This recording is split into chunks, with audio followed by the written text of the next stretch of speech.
경배합니다. 예배합니다. 찬양합니다. 주님만 날 다스리소서. 오늘 우리가 함께 나눌 말씀은 시편입니다. 시편은 시죠. 다윗의 시입니다. 시편 23편은 아마 성도들이 성경 안에서 가장 사랑하는 말씀 중에 하나일 것입니다. 시편이 150편이 있는데 그 중에서 가장 사랑하는 시편을 하나 꼽으라 그러면 늘 1등을 하는 것이 시편 23편입니다. 그 정도로 시편 23편은 우리에게 친숙한 것이죠. 시편 23편은 아주 독특하게 시작을 하고 있습니다. 1절 같이 한번 읽겠습니다. 시작. 여호와는 나의 목자시니 내게 부족함이 없으리로다. 아멘. 이 말씀이 문자적으로 여러분의 마음에 아멘이라고 화답되기를 주 이름으로 축원합니다. 여호와는 나의 목자시니 이까지가 여호와 로이입니다. 하나님이 나의 목자시다. 이걸 히브리어로 하면 여호와 로이라는 뜻이 되어집니다. 그래서 하나님의 이름 중에 하나가 바로 여호와 로이입니다. 여호와 로이, 하나님이 나의 목자가 되시니까 다윗은 고백하기를 나에게 부족함이 없습니다. 이렇게 말하고 있습니다. 다윗이 부족함을 몰라서 그런 말을 하는 것은 아니죠. 이 시편 23편이 참 아름다운 것은 다윗의 삶을 토대로 해서 그의 경험을 근거로 해서 쓰여진 글이기 때문입니다. 다윗은 목동 출신의 왕이었죠. 한나라의 존귀한 왕이었지만 그는 출신이 비천했었습니다. 그는 아주 오래도록 양치기를 했었기 때문에 양을 치는 일에 있어서는 누구보다 해박한 지식을 가지고 있었습니다. 그런 그의 양치기의 경험들이 이 시에 녹아있는 것이죠. 자, 2절, 3절 같이 한번 읽겠습니다. 시작. 그가 나를 내 영혼을 소생시키시고 자기 이름을 위하여 그의 길로 인도하시는구나. 아멘. 양을 인도하는 목자, 목자의 인도를 따라가는 양의 모습을 기록해 놓고 있죠. 목자는 양을 푸른 풀밭으로 몰고 가서 풀을 마음껏 뜯어먹게 해줍니다. 그리고 풀을 먹고 나면 물을 마실 수 있도록 또 물가로 데려가죠. 물샘으로 데려가서 물을 먹도록 해줍니다. 그렇게 목자가 이렇게 저렇게 인도하는 것, 그가 목동이었을 적에 실제로 했던 일들이죠. 자, 4절 같이 한번 읽겠습니다. 시작.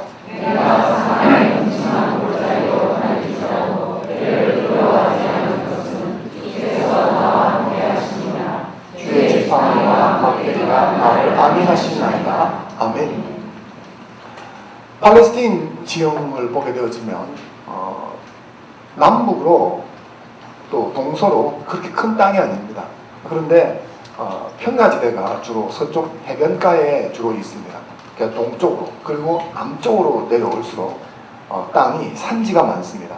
그래서 유대를 중심으로 다윗이 살았던 그 베들레헴 중심으로 보면 유대 땅이라고 하는데 그 유대 광야 쪽에는 지형이 아주 험한 협곡이 많았습니다. 그런 곳에서 양을 치게 된 것이죠. 그런데 그렇게 양을 치려고 하면 물을 마시러 이렇게 양들을 데리고 가야 되는데 대개 지형 물이 낮은 곳에 있으니까 협곡을 통과해서 이 양들을 몰고 가야 됐었습니다. 대개 물을 안 먹고 생명체가 살 수 없으니까 초식동물들이 물을 먹으러 오죠. 그 초식동물을 잡아먹고 사는 육식동물들은 사냥하기 아주 좋은 곳이 바로 물샘 근처입니다. 근데 거기에 천연적으로 협곡이 있으니까 이 제칼이라고 하든지 뭐 들깨 같은 것들 그리고 이렇게 사자 뭐 이런 것들이 늑대 같은 것들이 길목을 지키기 이렇게 참 좋은 지형이 되어 있습니다. 그래서 이런 지형을 이렇게 따라가게 되어지면 죽은 짐승의 사체들이 많이 있었다고 합니다. 다윗은 목동으로서 양들을 데리고 다니다 보니까 그런 것들을 많이 보았겠죠. 그래서 그런 골짜기를 지나서 양들을 데리고 물을 먹이러 갔다는 것입니다. 양의 입장에서 본다면 목자가 없다면 이곳에서 죽을 수도 있는 것이죠. 그래서 이런 자신들의 경험들을 가지고 이 시편 23편을 기록해 놓은 것입니다. 그래서 이 2절부터 4절은 자신의 목동 시절의 경험이다. 뿐만 아니라 당시의 사람들은 누구나 쉽게 접할 수 있는 경험이다. 이렇게 보면 되겠습니다. 우리는 양을 치는 것이 조금 어렵고 잘 보기 힘든 광경이지만 그네들에게는 그냥 일상적인 것이죠. 그래서 누구나 쉽게 접할 수 있는 감성이라 생각이 되어집니다. 근데 이제 여기서 이게 보니까 푸른 초장도 나오고 또 뭐 맑은 물샘도 나오고 뭐 이렇게 되어지니까 참 풍족해 보이는데 이걸 뒤집어 엎으면 이런 것들이 모자란 것이 되어집니다. 여호와는 나의 목자시니 내게 부족함이 없다라고 말했을 때 이 부족함이 없다고 하는 것은 모든 것이 다 갖추어져 있기 때문에 부족함이 없던 것은 아니죠. 목동으로 그가 이런 일을 할 적에 좋은 초장, 목초지를 발견해서 양을 데려가는 일이 쉽지가 않습니다. 왜냐하면 유대는 비가 부족하기 때문에 기본적으로 풀이 잘 자라지를 않습니다. 그러다 보니까 좋은 목초지를 따라서 가기 위해서 목동들은 애를 많이 써야 됐었습니다. 그래서 그런 목초지를 발견하면 빨리빨리 그걸 먹이고 또 이동을 해야 되는 거죠. 그런 목초지를 따라서. 비가 적게 오니까 물샘이 별로 많지가 않습니다. 그래서 아무 곳에서나 쉽게 물을 먹을 수 있는 게 아니죠. 그래서 그런 것들도 찾아야 하는 것입니다. 그래서 2절에서 4절에 나와 있는 이 내용들은 사실은 다윗이 목동 일을 하면서 상당히 목동 일을 하기 어렵게 만드는 결핍 상황이었습니다. 양이 본다면 목자가 없을 때에는 이런 것들이 사실은 생명을 위협하게 만드는 결핍 요소가 되어지는 것입니다. 그런데 다윗이 자신이 목동으로 그 일을 하면서 양이 이런 일을 고민하지 않았습니다. 목동이 자신이 고민했지. 그런데 자신이 그 일을 하면서 자신의 목자 되신 하나님을 바라보며 자신의 인생도 그런 게 아닐까. 그래서 이것이 양들의 결핍만 아니라 인생이 살아가며 인생의 결핍이 될 수도 있다 이길 수 있습니다.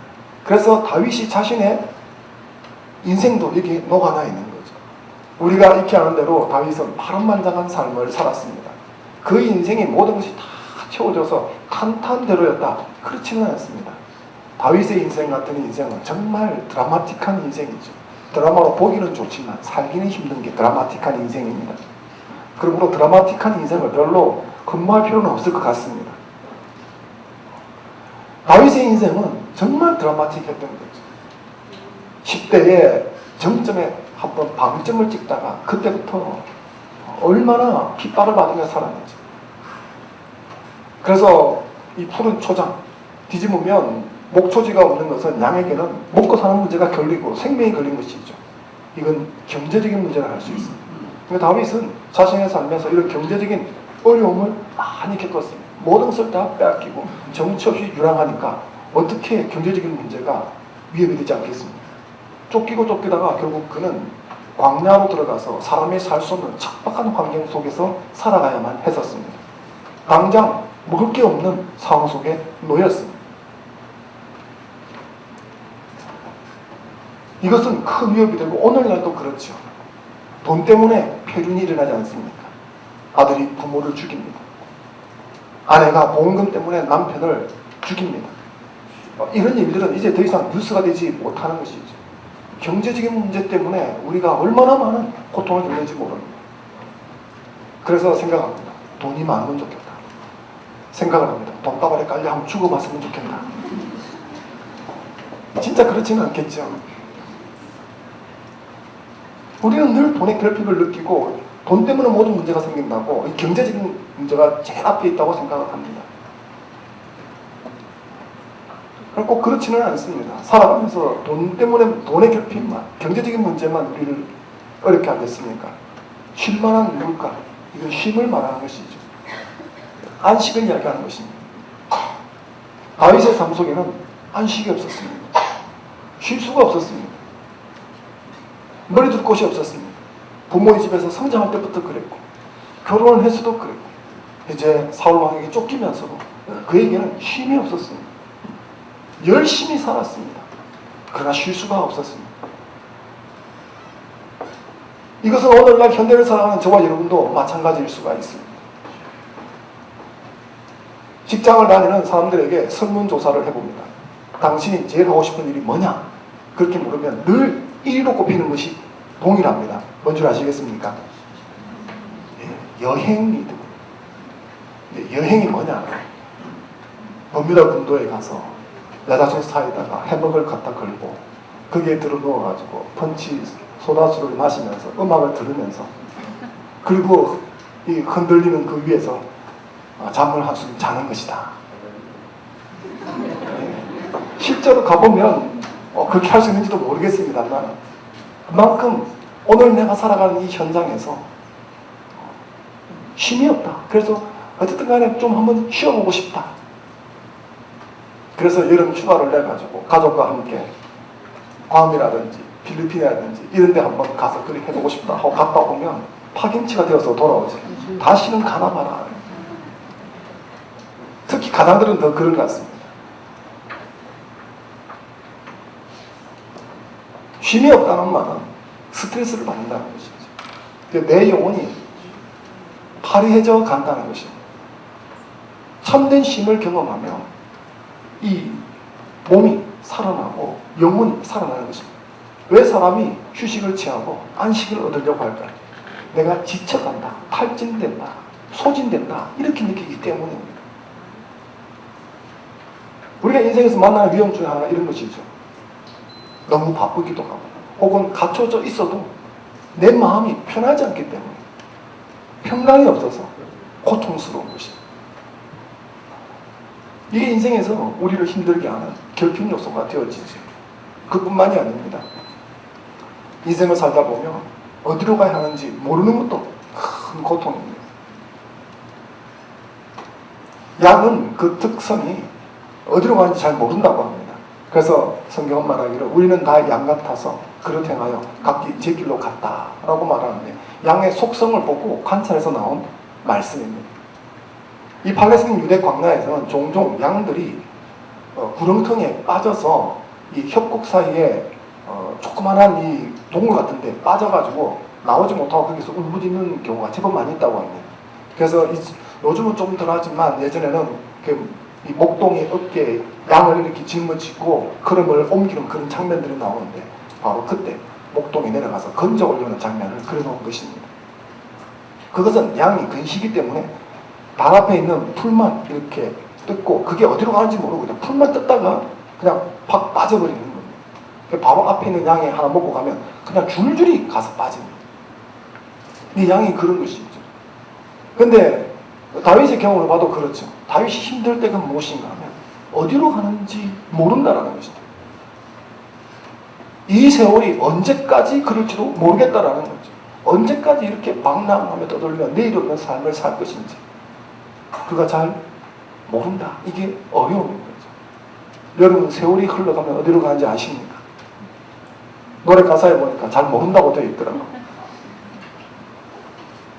어디로 가는지도 잘 모르는데 열심히 삽니다. 뭘 하러 그리 열심히 사는지 잠시도 쉴 수가 없습니다. 여러분 왜 해야 되는지 모르는데 열심히 하는 거 재앙이 될 수가 있습니다. 그렇습니까? 네. 그냥 내가 열심히 했다는 거 이게 중요한 게 아닙니다. 왜 해야 하는지 알고 해야 되는 것입니다. 요 근간에 나온 일본 애니메이션이 하나 있습니다. 그게 한국과 중국에서 그게 이슈가 되었습니다. 그 애니메이션의 내용은 일본의 한 기술자의 삶을 담아놓은 것입니다. 그가 얼마나 자신의 시대에 치열하게 삶을 살았는가. 그래서 그는 성실하게 자신의 재능을 가지고 그 시대에 정말 최선을 다해 살았다. 이 이야기를 해놓고 있고 일본에서는 이게 대대적인 히트를 쳤습니다. 그런데 한국과 중국에서는 이게 불편했습니다. 왜 그런가? 그 사람의 이름이 지로라고 하는 사람입니다. 이 사람이 기술자인데 그가 자신의 삶을 살면서 열심히 만들었던 작품이 뭔가? 제로 전투기입니다. 그 제로 전투기는 이 세계 2차 세계대전을 일으키면서 태평양 전쟁의 주력 전투기로 쓰인 전투기입니다. 그 전투기로 인해서 수많은 사람이 죽었습니다. 그 사람은 당대에 자신의 삶을 열심히 살았습니다. 그가 누구를 죽이고 싶어서 만든 것은 아니지만 결국 그가 만든 비행기로 인해서 많은 사람이 죽어나갔습니다. 그래서 뜻 있는 사람들은 이 영화를 평론하면서 왜 이 사람이 그 당대를 살면서 자신이 만든 비행기로 인해 수많은 사람이 죽어가는 것에 대한 고뇌가 없는가? 이렇게 지적을 하였습니다. 열심히 사는 것으로 모든 것이 다 해결되는 것이 아닙니다. 왜 사는지를 알아야 하는데 사실 살아가다 보면 이런 문제가 결핍이 되어지죠. 인간은 왜 사는지 모르면 행복하지가 않습니다. 왜 사는지도 모르고 열심히 사는 것은 짐승과 같은 것입니다. 말씀을 드렸죠. 어떤 면에서 짐승은 정말 사람보다 열심히 삽니다. 한번 보십시오. 왜 인생을 살아오다 보니까 이런 것들이 삶의 방향성이 결핍되어 있는 것입니다. 그뿐만 아니죠. 살아가다 보면 안전이 결핍되어져 있습니다. 사람이 늘 푸른 초장이나 맑은 시냇물가에만 있는 게 아니죠. 때때로 이렇게 사망의 음침한 골짜기 속으로 들어간 때도 있고 들어가야 되는 때도 있습니다. 물을 마시려면 통과해야 될 때가 있다는 거죠. 위험이 예측이 되어지지만 그 위험을 다 막을 수가 없습니다. 실제로 양은 한 번도 안전한 때가 없습니다. 푸른 풀밭에서 풀을 뜯을 때도 양들은 경계하면서 풀을 뜯기 때문에 사실은 눕지를 않습니다. 그리고 맑은 시냇물가에서 물을 마실 적에도 양들은 경계를 놓치지 않습니다. 양뿐만 아니죠. 초식동물, 여러분이 동물원 같은 것을 보시면 초식동물들은 풀을 뜯든지 물을 마시든지 우리가 보기엔 평화로워 보여도 한순간도 긴장을 놓지 않습니다. 왜 그렇습니까? 잡아먹으려고 하는 것들이 어디 숨어 있거든요. 그래서 초식동물들끼리는 서로 공조를 하면서 한 놈이 소리를 치면 다 같이 도망을 가버려요. 그러니까 안전이 보장이 안 돼요. 양이 그렇죠. 그런데 이 음침한 골짜기는 더더욱 위험한 곳입니다. 다윗이 자기 인생을 살아보니까 정말 위험하게 짝이 없는 인생들을 살고 있다는 거예요. 사울왕이 언제 자기를 잡아먹으려고 하는지. 내가 도움을 준 사람도 뒤통수를 치면서 배신을 합니다. 사람을 믿을 수가 없는 거예요. 내 일이 보장되지 않습니다. 스스로 힘을 기르며 매일같이 동굴을 옮기면서 거처지를 옮기고 노출시키지 않으려고 애를 쓰지만 막다른 골목에 몰려버리고 맙니다. 그것이 인생과 같은 것이죠. 우리 역시 그렇지 않습니까? 무슨 보험이다 무슨 보험이다 막 해서 그렇게 합니다. 보호해 놓으려고 많이 애를 쓰지만 제가 인생은 많이 산 게 아니지만 제 주변을 보면서 저도 보면서 느끼는 것이 실제로 사건이 터지면 별로 보장이 안 되더라고요. 별로 보호해주지를 못하더라고요. 그 전까지는 막 전부 보호해줄 것처럼 됐는데 그 안전망이 실제 위기 앞에 딱 놓이는 순간 얼마나 쉽게 찢어지는지 우리는 그것을 경험합니다. 5절 같이 한번 읽겠습니다. 시작. 주께서 내 원수에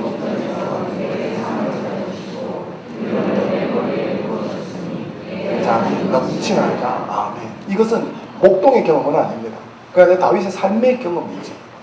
다윗이 살아갈 적에 자신의 삶에 원수가 몹시 많았습니다. 자기를 죽이려고 하는 정치적인 정적들로부터 왕에 이르기까지 그를 괴롭히고 못살게 하는 사람들이 많았습니다. 그랬는데 그 원수들 앞에 상을 차려 놓았습니다. 그리고 부어라 마시라 하면서 그 잔에다가 철철 넘치도록 기름을 부어 주었다. 이건 존귀하게 만들어 주었다는 것입니다. 이럴 적에 원수가 어떤 걸 느끼겠습니까? 다윗이 골리앗에게 덤벼들러 가는데 골리앗이 보니까 칼도 하나 안 들고 오는 거죠. 화가 너무너무 나는 것입니다. 네가 나를 무시하느냐. 근데 그 정도가 아니고 앞에서 죽이겠다고 두 눈을 부릅뜨고 칼을 들고 설치는데 상 펴놓고 뭘 하든지 나는 먹고 보겠다. 적을 안중에 두지 않으니까 원수는 팔팔 뛰지 않겠습니까? 바로 그와 같은 이야기를 다윗이 이야기를 해놓고 있는 것입니다. 다윗이 인생을 살아갈 적에 자기를 핍박하는 수많은 사람들 틈바구니에서 살았습니다. 모두 다윗을 칭송하는 사람들, 그 사람들 속에 사는 것이 아닙니다. 심지어 그가 왕이 되었을 적에도 그를 적대하는 사람들 틈바구니에서 살았습니다. 자신을 충성스럽게 다루는 요압조차도 마음대로 할 수 없었던 그런 삶을 살았습니다. 이것은 오늘 우리가 살아가는 세상에도 마찬가지입니다. 우리가 살아갈 적에 전부 나에게 호의적으로 대하지 않습니다. 전부 나를 좋아하는 게 아닙니다. 착각하지 마십시오. 웃어준다고 다 웃는 게 아닙니다. 고개를 끄덕여준다고 해서 다 나를 인정해 주는 게 아닙니다. 오히려 핍박하고 미워하고 지리시하는 수많은 사람들 틈바구니에서 우리는 살고 있는 것입니다. 그런 상황 속에서 우리는 그 사람들을 압도하고 이기기보다는 패배하고 쫓겨날 때가 훨씬 많습니다. 되게 많은 사람들은 자기가 가지고 능력이 있는 소수의 사람들에게 끄지고 자빠지는 경향이 훨씬 많지 않습니다. 그래서 이겼다라고 생각할 때보다는 졌다라고 생각할 때가 훨씬 많은 거죠. 살아가면서 이런 사람들 틈바구니에서 경쟁하고 부딪혀야 하는데 그랬을 적에 이 이김이 너무나 결핍이 되어 있는 거죠. 이것이 다윗이 목동 생활을 정리하면서 본 어떤 모습들이며 자신의 삶을 반추해서 본 모습이라 할 수 있습니다. 이 다윗의 시가 사람들에게 신금을 울리는 이유가 뭘까요? 이 시를 다윗이 썼기 때문에 그렇습니다. 다른 사람이 썼다면 아마 덜 감동이 되었을 거예요. 왜 그런가? 성경 안에서 다윗의 삶은 세세하게 기록이 되어 있기 때문이죠. 전에도 말씀을 드렸지만 이 다윗의 23편, 이 시편은 제작 연대가 한 2개 정도로 나뉜다고 말씀을 드렸죠. 그가 사울왕에 쫓겨 정처 없이 방황하던 유대 광야에서 가장 힘들고 어려울 적에 쓴 시다. 이런 설이 하나 있습니다. 또 하나는 그가 죽기 직전에 자신의 삶을 반으로 일리가 있기 때문에 정확하게 알 수는 없습니다. 저는 여러분들에게 다윗이 가장 힘들고 어려울 때 썼다 이렇게 말씀을 드린 적이 있습니다. 그러나 나이가 들어서 썼다 하더라도 별 문제가 없습니다. 왜냐하면 하고자 하는 말이 동일하기 때문이죠.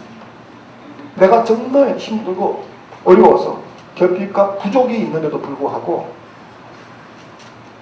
부족함이 없습니다 라고 썼기 때문에 감동이 되는 것이에요.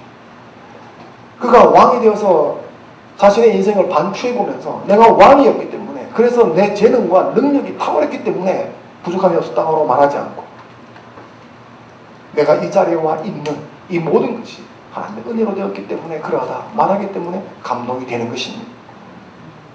하루 강아지가 법무소인 줄 모르고 짖는 것을 보고 용기라고 말하는 사람은 아무도 없습니다. 그러나 그 새끼를 구하겠다고 뛰어들어서 호랑이를 향해서 으르릉대는 어미 개를 보고는 사람들이 감동을 받습니다. 왜 그럴까요? 그게 진정한 용기이기 때문이죠. 두려운 것이 두려운 줄 몰라서 두려움을 만난 적이 없기 때문에 그래서 용감한 것은 진정한 용기가 아닙니다. 진정한 용기는 두려운데 맞서는 것이죠. 두려워 죽겠는데 물러서지 않는 것을 용기라고 하는 것입니다. 진정한 만족, 진정한 행복, 그것은 모든 것이 다 갖추어져 있기 때문에 만족하는 것을 말하는 것이 아닙니다. 결핍이 되고 부족하고 모자란 것이 있음에도 불구하고 만족하며 행복해하는 그것이 진정한 행복인 것입니다. 다윗이 자신의 삶으로 그걸 보여준 것이죠. 그래서 우리가 감동을 받는 것입니다. 아, 이런 것이 부족하고 이런 것이 모자랐어도 그는 행복한 사람이었구나. 그는 자신이 행복하다고 여기는구나. 여러분은 어떻습니까? 여러분은 스스로를 행복하다고 여기십니까? 지금 여러분 가운데는 경제적인 문제 때문에 힘들고 어려운 분이 있을 것입니다. 벼랑 끝에 섰다고 생각하는 분이 있을지도 모르죠. 과도한 스트레스 때문에 마음에 힘이 없어서 복잡해서 견딜 수 없는 사람도 있을 것입니다. 이런 게 인생인가 참 허무하다고 느끼는 사람도 있을 것입니다. 지금 내가 큰 위기에 직면했는데 어디를 둘러봐도 나를 보호해줄 리가 없다. 그래서 고통스러운 사람도 있을 것입니다. 나를 핍박하는 사람들 속에 둘러싸여 있기 때문에 늘 패배감에 낮은 자존감으로 고통스러운 사람도 있을 것입니다. 되게 그러면 스스로를 다 불행하다 여기지. 여러분들 삶에도 이와 같은 결핍이 있을 텐데 여러분은 어떻습니까? 여러분은 행복하다고 여기십니까? 불행하다고 여기십니까? 다윗은 이와 동일한 상황에서 자신을 행복하다고 고백을 한 것입니다. 그것이 1절이죠. 다시 한번 1절 읽겠습니다. 시작. 그가 행복하다고 고백하는 수 있는 비결이 무엇입니까? 여호와는 나의 목자시다. 너의 목자도 아니고 우리의 목자도 아니고 뭐 교회의 목자도 아니고 누구의 목자라고? 나의 목자시다. 여호와는 나의 목자시니까 이 부족함에도 불구하고 자신은 부족함이 없다라고 고백할 수 있었던 것입니다. 이것이 그의 행복의 비결입니다. 만약 저와 여러분이 여호와는 나의 목자라고 고백할 수 있다면 이 다윗의 고백이 저와 여러분의 고백으로 삶에 펼쳐질 수 있을 것이라고 믿습니다. 돈이 없어서 불행한 것이 아닙니다. 내 삶 가운데 뭔가 빠졌기 때문에 결핍되어서 남이 가진 것을 내가 못 가졌기 때문에 불행한 것이 아닙니다. 세상은 그리 말하지만 성경은 너가 너의 하나님을 만나지 못해서 불행하다 말하는 것입니다. 나의 하나님을 만나면 그 사람은 행복하게 되어집니다. 나의 하나님을 만나면 살아갈 이유가 생겨집니다. 나의 하나님을 만나면 내 안에 결핍이 생겼지만 뛰어넘을 힘이 생겨집니다. 그러므로 여호와는 나의 목자라는 것을 붙들고 사는 저와 여러분이 되면 좋겠습니다. 내가 지금 여기에 언급되어 있는 것들을 내가 다 채울 수가 없습니다. 내가 할 수 있는 일은 여호와가 나의 목자라는 것을 고백하는 일입니다. 그러면 그 결핍은 누가 채우십니까? 내 목자가 채우는 것입니다. 양이 어디서 풀을 뜯을 것인지, 협곡은 어떻게 통과할 것인지 양은 걱정하지 않습니다. 누가 걱정합니까? 목자가 걱정하는 것이죠. 여호와는 나의 목자시. 그 목자를 의지하고 살아가는 여러분이 되시기를 바랍니다. 6절 같이 한번 읽겠습니다. 시작.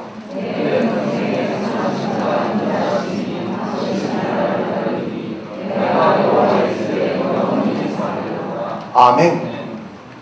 그 하나님의 은혜가 내가 위기를 만난 결핍의 순간 이 자리를 한번 모면하는 것으로 끝나지 않기를 바랍니다. 다윗은 말하기를 그것이 평생을 따라온다 라고 이야기했습니다. 나의 목자 되신 여호와 하나님, 그분의 은혜를 평생 받아 누리는 저와 여러분이 되면 좋겠습니다. 그냥 한번 어쩌다 그런 것이 아니라 평생토록 그것을 받아 누릴 수 있기를 바랍니다. 하나님은 그렇게 활동하십니다. 다윗은 왜 이 평생이라는 단어를 쓸 수 있었는가? 하나님의 인자하심과 하나님의 선하심이 자기에게 있기 때문이었습니다. 하나님이 다윗 자신을 향해서 인자하게 하시고 다윗 자신을 향해서 선하게 여기십니다. 오늘 그리스도 예수 안에서 부름받은 저희들에게도 하나님께서 일이 대한 줄로 믿습니다. 하나님이 우리를 선히 여기시고 인자하게 대하시는 줄 믿습니다. 우리 하나님의 뜻대로 온전히 다 살지 못한다 할지라도 선하신 하나님이 그 위에 계시는 하나님께서 우리를 향한 뜻을 돌이키지 않으시고 우리에게 은총을 베풀어 주실 것입니다. 이것이 평생도록 따라올 것입니다. 너희를 향한 내 생각은 내가 한다고 주님께서 예레미야 29장에 말씀하셨습니다. 그래서 너희에게 재앙을 주려고 하는 것이 아니라 복을 주려고 하는 것이다. 여러분 믿으십니까? 하나님께서 저희를 불러서 이 자리에 있게 하시는 것은 하나님께서 복을 주려 부르신 줄로 믿습니다. 그것도 한 번이 아니라 평생토록 그 복을 받아 누리도록 하려고 부르신 줄로 믿습니다. 여호와가 나의 하나님이신 것을 붙드시기를 바랍니다. 나의 목자 되신 것을 고백하시기를 바랍니다. 다윗이 이것을 경험하고 느끼니까 그 입에서 고백이 터져 나오는 거죠. 여호와의 집에 평생 머무르고 싶습니다. 이것이 저와 여러분의 고백이 되면 좋겠습니다. 여러분의 삶 가운데 부족한 것이 있습니까? 목자 되신 주님을 받아보십시오. 그분이 인도하셔서 채워주시고 넘어가게 해주실 줄 믿습니다. 이번 한 주간 여호와 로이 나의 목자 되신 하나님의 손을 붙들고 살아가는 한 주간이 되시기를 주의 이름으로 축원합니다. 주신 말씀 듣고 잠깐 기도하겠습니다.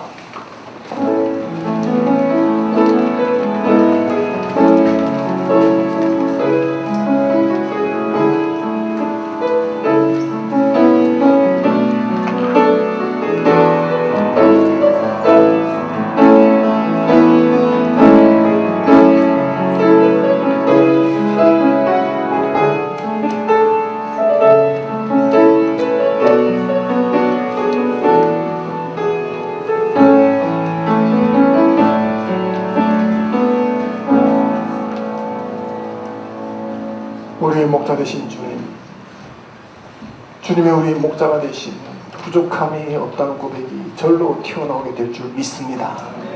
다윗의 입에서 튀어나온 이 고백, 참 하박국처럼 모든 것이 없어도 하나님만 계시며 나는 기뻐하고 즐거워할 수 있습니다 라는 고백이 다윗의 입에서 튀어나온 것이 아닙니까?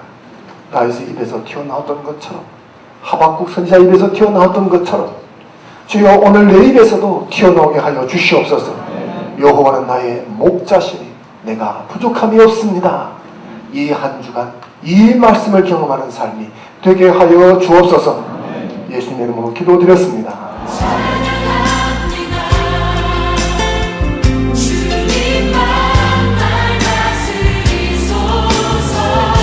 주님만을 예배합니다.